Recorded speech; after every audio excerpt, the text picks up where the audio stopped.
ಯಾರೋ ಒಬ್ಬ ನಮ್ಮ ಕಾರ್ಯಕರ್ತ ಅವನ ಸಾಮರ್ಥ್ಯವನ್ನು ತೋರಿಸಬೇಕು ಅಂತ ಅಲ್ಲಿ ಸ್ಪರ್ಧೆ ಮಾಡಿಸಿದ್ದಾನೆ ಪಕ್ಷೇತರನ ಇಳಿಸಿ. ಅಂದರೆ ಕೆಲೆಂಜೂರು ಅಂದರೆ ನಾನು ಅಂದರೆ ಕೆಲೆಂಜೂರು ಅಂತ ಕೆಲವರ ತಲೆ ಇರುತ್ತದೆ. ಸರ್, ಕೆಲೆಂಜೂರು ವಾರ್ಡ್ನಲ್ಲಿ ಒಂದು ಪಕ್ಷೇತರ ಅಭ್ಯರ್ಥಿ BJPಗೆ ಹೊಡೆತ ಕೊಡ್ತಾನೆ ಅಂತ ಪೂರ್ವದಲ್ಲಿ ಹೇಳ್ತಿದ್ರು, ಆ ಬಗ್ಗೆ? ಇಲ್ಲ, ಕೆಲೆಂಜೂರಿನಲ್ಲಿ 100ಕ್ಕೆ 100 ನಾವು ಗೆಲ್ತೇವೆ. ಯಾಕೆಂದರೆ ಕೆಲೆಂಜೂರು ಭಾರತೀಯ ಜನತಾ ಪಾರ್ಟಿ ಮತ್ತು ರಾಷ್ಟ್ರೀಯ ಸ್ವಯಂ ಸೇವಕ ಸಂಘದ ಸ್ವಯಂ ಸೇವಕರಿರುವಂಥ ಒಂದು ಕ್ಷೇತ್ರ. ಯಾವತ್ತೂ BJP ಗೆಲ್ಲುವಂಥ ಒಂದು ವಾರ್ಡ್.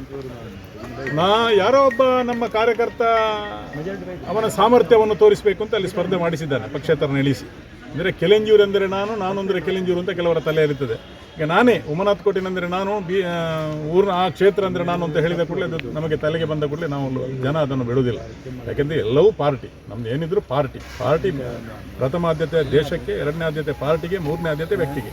ಆದ್ದರಿಂದ ಅದನ್ನು ನಮ್ಮ ಕೆಲೆಂಜೂರು ವಾರ್ಡಿನ ಎಲ್ಲ ಮತದಾರ ಬಂಧುಗಳು ತೋರಿಸಿಕೊಟ್ಟಿದ್ದಾರೆ. ಪಕ್ಷ ವಿರೋಧಿ ಚಟುವಟಿಕೆ ಅವರನ್ನು ಪಕ್ಷದಿಂದ ಉಚ್ಚಾಟನೆ ಮಾಡುವಂಥದ್ದು ನಮ್ಮ ಜಿಲ್ಲೆಯ ಅಧ್ಯಕ್ಷರಿಗೆ ಮತ್ತು ನಮ್ಮ ಜಿಲ್ಲಾ ತಂಡಕ್ಕೆ ನಾವು ಅವರಿಗೆ ಗಮನಕ್ಕೆ ತಂದು ಜಿಲ್ಲಾ ತಂಡ ಏನು ಕ್ರಮ ಕೈಗೊಳ್ಳುತ್ತದೆ ಖಂಡಿತವಾಗಿ ಅದಕ್ಕೆ ನಾವು ಬದ್ಧರಿದ್ದೇವೆ.